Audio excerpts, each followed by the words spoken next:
Corona virus और Amphan तूफान के बाद अब टिड्डियों के दल की समस्या हमारे सामने खड़ी हो गई है।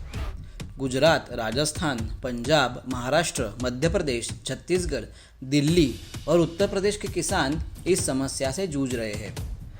टिड्डियों के एक दल में करीब करीब 1 से 1.5 करोड़ टिड्डियाँ होती है। किसी भी खेत को बस कुछ चंद मिनटों में यह दल सफाचट कर देता है। तो आइए जानते हैं कहाँ से आई ये टिड्डियाँ और इन्हें कैसे रोकें।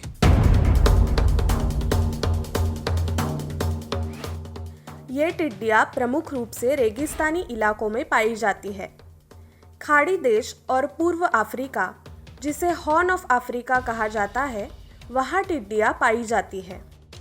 इन टिड्डियों को पनपने के लिए गीली मिट्टी की आवश्यकता होती है। रेगिस्तानी इलाकों में जब हल्की बारिश होती है तब ये टिड्डियाँ उस गीली मिट्टी में अंडे देती है।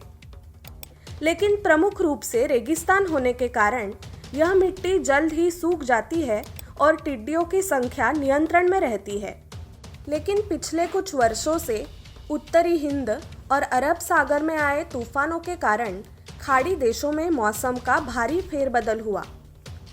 वहाँ ज़्यादा बारिश के बाद रेगिस्तानी इलाकों में भी पानी भर गया और इस बदलाव के बाद टिड्डियों की पैदाइश काफ़ी भारी मात्रा में हुई।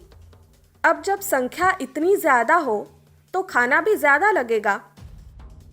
तो वहाँ के खेत कम पड़ने पर ये टिड्डियाँ खाना ढूंढते ढूंढते हवा के रुख से ईरान, पाकिस्तान और अब भारत में आ पहुँची।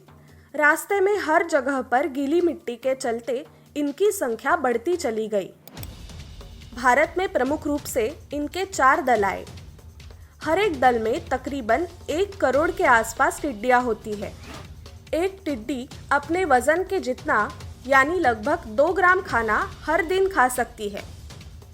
इनका झुंड 1 मिनट में 10 हाथियों का या 2500 लोगों का खाना खा सकता है और इनका एक दल 740 वर्ग किलोमीटर तक बड़ा हो सकता है।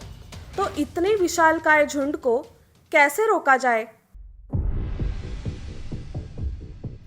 दरअसल टिड्डे रात के दौरान शांत हो जाते हैं और यही वो समय है जब हवाई या ज़मीनी वाहन के स्प्रेयर के माध्यम से ऑर्गेनोफॉस्फेट मालाथियन 96% यूएलवी का छिड़काव किया जाता है।